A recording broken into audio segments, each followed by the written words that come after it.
And I've had a chance to talk with Bridget a little bit during the production and leading up to the writing process. And so, I'm very excited to play it.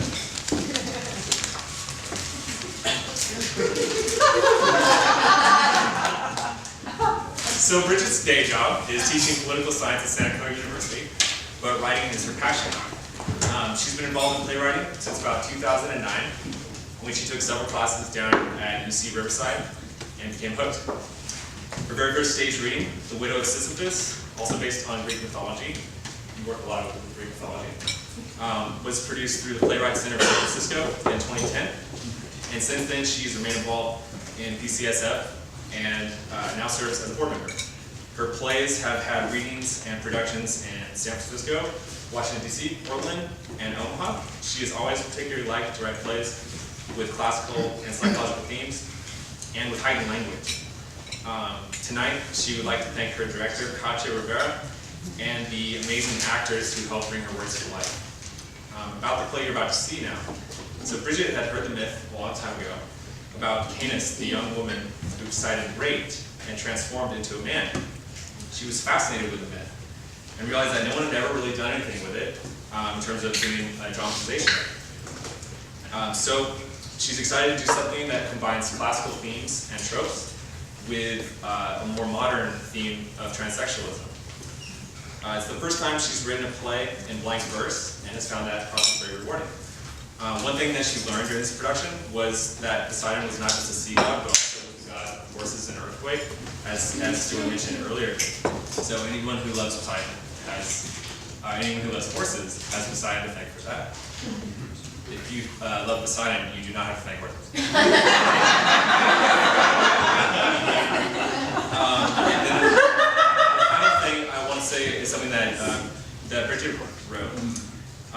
She said, "I've always found the ocean so beautiful, but also intimidating and dangerous, and I think Poseidon embodies that. He's attractive, powerful, charismatic, but cross him, and you'll find yourself at the bottom of a deep sea trench." With that in mind, I hope you guys enjoyed Canis and Poseidon, which is up next. Thank you.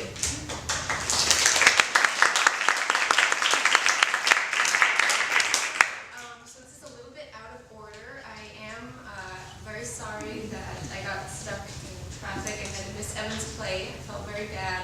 I must have done something, I think, to offend the god of highways.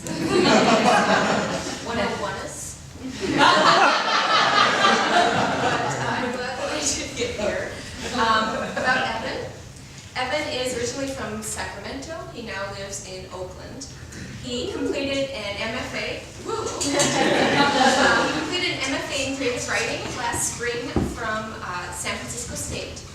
And he's been involved in theater in the Bay Area since about 2008. He's worked with Piano Fight Productions, as well as his sketch comedy group, which is called Mission Control. Yeah. They have, I think some people from Mission Control might be here tonight. They've produced over 100 performances of their original sketches, and they have actually been called San Francisco Sketch Legends.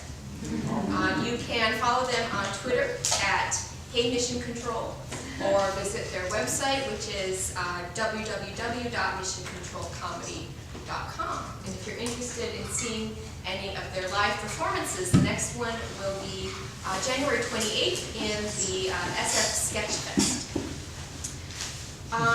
You saw the play Oceanus, so I'm limited in what I can tell you about it. I will say that in case this was not introduced before, it was based or inspired by a true event of a collision between two dolphins midair at SeaWorld, which is, of course, bizarre, very tragic, and also in an odd way kind of morbidly funny. And so Evan was able to craft a play around this incident involving Oceanus, who is, of course, a personification of the world ocean, particularly the distant, lesser-known seas outside the Mediterranean. And one interesting thing that Evan learned about Oceanus has to do with his appearance. He is often depicted as a muscular man with a long beard, the body of a serpent, and crab hands for horns. So his horns are crab pinchers. Evan would like to give a special thanks to Annette Roman, Kat Niesel, Hannah Quigg, and Christy Crowley for bringing amazing energy, intelligence, and talent to this piece, and a very special thanks to Sharky the Dolphin. Without this piece, of course, it would not have been possible.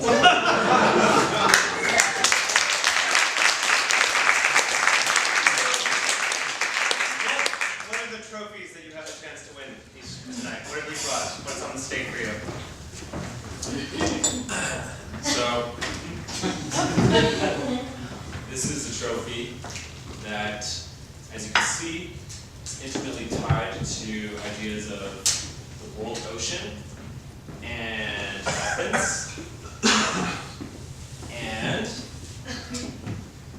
boom! Dolphins!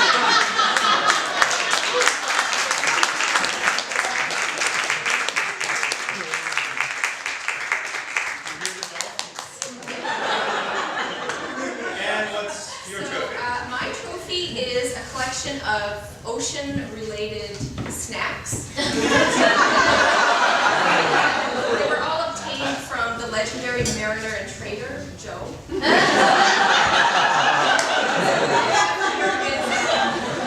Four different kinds of sea salt seasonings, sea salt caramels, a bar of chocolate with sea salt, what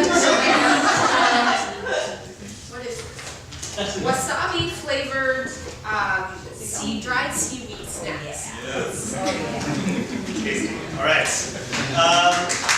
The trophy that is not won by one of the writers, by the winning writer tonight, will be raffled off to the audience. So if you haven't had a chance to buy a raffle ticket, we'll have them available to buy while we're doing the voting tonight after the show. Let's go ahead and jump in there. Thank you very much, guys, for doing this. And